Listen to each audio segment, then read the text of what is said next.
What is emulsification? Emulsification is a process. It is done by bile juice. Bile juice is produced in the liver gland. This bile juice not having any enzymes. Even though bile juice not having any enzymes, it helps in the digestion of fats.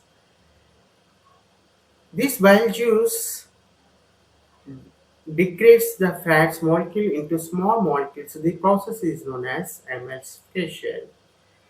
This process occurred in the small intestine. First part of small intestine is the duodenum. In the duodenum, this emulsification processes occur.